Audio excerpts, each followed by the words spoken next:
He had a huge, giant warehouse. It looked like he had maybe 2 people working for him.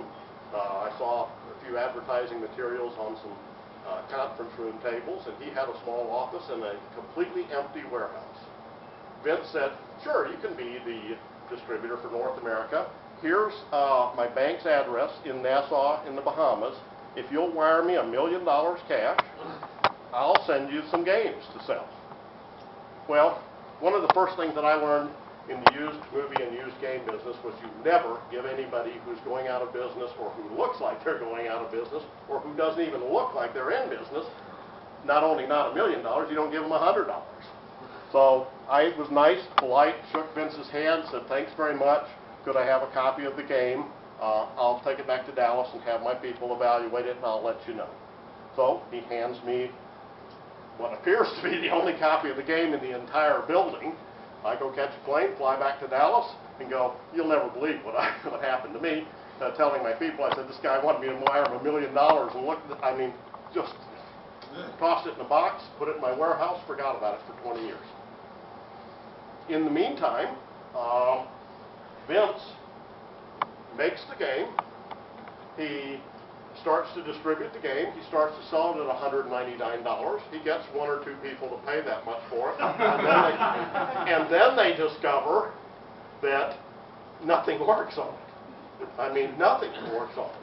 There's this one little game, number 52, called Cheetahmen, though, that kind of piques people's interest a little. And the music piques their interest a little. It's kind of like music you can't get out of your head. Oh, man.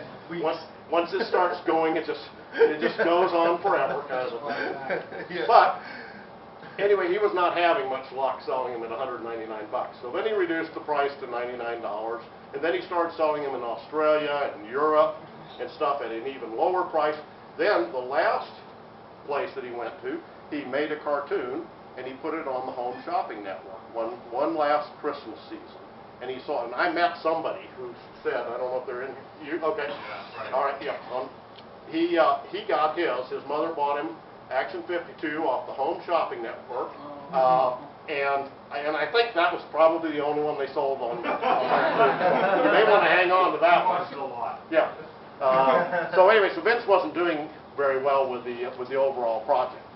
Meanwhile, he spent, maybe, I don't know, $2 on programming and a few bucks on advertising, and he still had something on the order of $19.5 million still in the bank. So he said, let's go do a 16-bit. This first one was so successful for Nintendo, let's do one for Sega. So he hires a company in Florida, and they produce a Sega Genesis version of it. Well, that one sells a little bit less than the original NES version does. So then he says, well, we've been so successful, let's do a Cheetahmen 2, because I heard some folks kind of like that game. And so he goes to a company, he said, they program this game, call it Cheetahmen 2, he orders 1,500 copies, and he promptly goes bankrupt and closes the doors. 1,500 copies are sitting on a pallet at the manufacturer's warehouse, and they sit there for a number of years because they don't know what to do with it. He's bankrupt, things kind of get messy in bankruptcies and all this kind of stuff, and you can't just throw something out. Eventually they give up though, and they say, look, I need the space. And so they call a man by the name of Mike Etler. He's a guy who's been involved in classic video for a long time. They somehow had gotten his name. He says, well, I don't know, I'll find you somebody that'll buy him. Sure enough, he comes up with a buyer for him. Buyer pays $1,500 for the 1,500 Cheetahmen 2 games. Not a bad deal, okay? Etler gets 2 games as his commission for brokering the deal, okay? So that's where we are at this point. This is 1996, okay? Within a few months, Cheetahmen 2 are being sold in flea markets up and down the Florida coast at $10 a piece.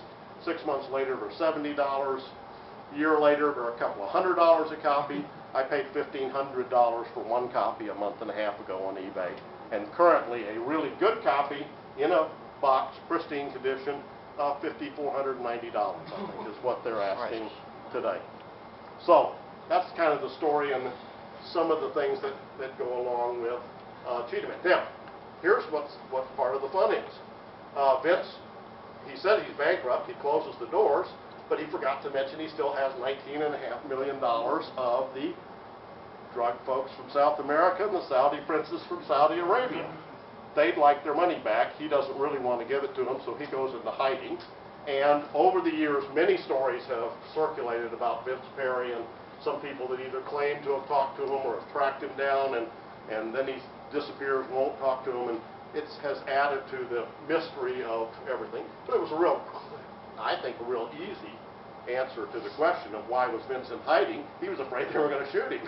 And if those guys didn't shoot him for the money, then the people who bought Action 52, very possibly might have done the job on him too. So Vince has been in hiding for a number of years and continues to live a fairly nice life, still in hiding. Anyway, now we're going to circle back just a little bit to this.